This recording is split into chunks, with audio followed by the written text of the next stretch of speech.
வணக்கம் குழந்தைங்களே. இன்றைக்கி ஒரு கதை பார்க்கலாம். ஒரு அம்மா இருந்தாங்களாம் ஒரு ஊரில். அந்த அம்மா சரியான அநியாயக்காரியாம். என்ன பண்ணுவாங்களா, எந்த வேலைக்கு ஆளை கூப்பிட்டாலும் முதல்ல பேசுனதை விட பாதி தான் தருமாமா.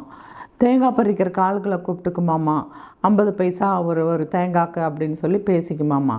பறித்து கீழே போட்டதுக்கப்புறம் அவ்வளோலாம் தரமாட்டேன்ப்பா, பாதி தான் தருவேன் அப்படின்னு சொல்லுமாம்மா. வேணா வாங்கிக்கோங்க, ஒத்துக்குங்க, இல்லைன்னா பறித்து மேலே மறுபடியும் ஒட்ட வச்சுட்டு போங்க அப்படின்னு சொல்லுமாம்மா. அதே மாதிரி வெள்ளை அடிக்கிற கால்களை கூப்பிட்டா 1000 ரூபாய்ன்னு பேசிக்குமாம்மா. அவங்க அடித்து முடிச்சதுக்கப்புறம் அவ்வளோலாம் தரமாட்டேன்ப்பா, 500 ரூபாய் தான் தருவேன், ஒத்துக்கிறேன்னா ஒத்துக்குங்க, இல்லைன்னா மறுபடியும் வாளியில் வெள்ளையை வச்சுட்டு போங்க அப்படின்னு சொல்லுமாம்மா. அதே மாதிரி மாட்டு வண்டி ஏறி டவுனுக்கு போகுமாம்மா. போய் இறங்கின உடனே பேசின விலையை தராதான், பாதி தான் தருமா. கேட்டால் நீங்கள் என்னைய கூப்பிட்டு வந்த இடத்துலையே கொண்டு போய் விட்டுருங்க அப்படின்னு சொல்லுமாம்மா. இப்படியே இருந்ததாம்மா. எல்லாருக்கும் கோவம் அந்த அம்மா மேலே. இதுக்கு நல்ல ஒரு பாடம் போட்டணும்னு சொல்லிட்டு கிருஷ்ணன் ஒரு பையன் வந்தானா. அந்த பையன் என்ன பண்ணால் ஒரு பாம்பு பிடிச்சிட்டு வந்துட்டான். வரும்போது ஒரு கூடை இருக்கும் இல்லையா, பாம்புக்கெல்லாம் இருக்கிற மாதிரி அந்த ஒரு கூடையோட வந்தானாமா. அந்த அம்மா வீட்டுக்கு வந்து என்ன பண்ணனாமா, நெல் மூட்டையெல்லாம் இருக்கும் இல்லையா, அந்த நெல் மூட்டைகளுக்கு நடுவால் பாம்பை விட்டானாமா.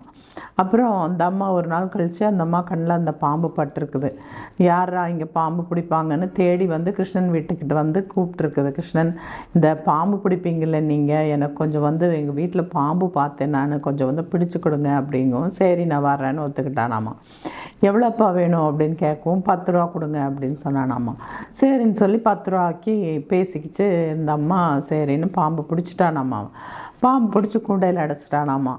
அவன் அந்த அம்மா எப்பவும் போல் எல்லாருக்கிட்டையும் என்ன பண்ணும், பாதி தானே தரும், அதே மாதிரி இவங்ககிட்டையும் பாதி தான்ப்பா தருவேன் அப்படின்னு சொல்லிச்சாமா. அப்படிங்களா, சரிங்க, நான் என்ன பண்ணுறேன்னு பாருங்கள் அப்படின்னு சொல்லிட்டு மறுபடியும் பாம்பை பிடிச்சி அந்த மூட்டைகளுக்கு நடுவாலேயே விட்டுட்டானாமா.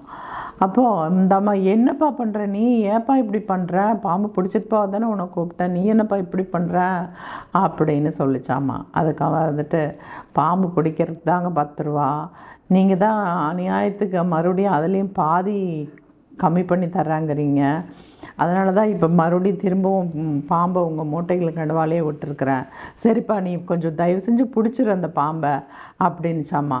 பாம்பு பிடிக்கிறதுக்கு தாங்க 10 ரூபா, அதைய வந்து மறுபடியும் திரும்பியும் நான் 2வது தடவை பிடிக்கிறதுனா 20 ரூபா.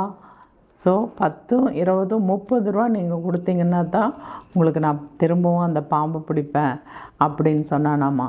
ஸோ இதிலேருந்து என்ன தெரியுது, யாரையும் ஏமாற்றக்கூடாது. இப்படி தொடர்ந்து ஏமாற்றிட்டே இருந்தால் ஒரு நாள் நாமளும் ஏமாறுற மாதிரி ஒரு நிலமை வரும். கரெக்டாக குழந்தைங்களே?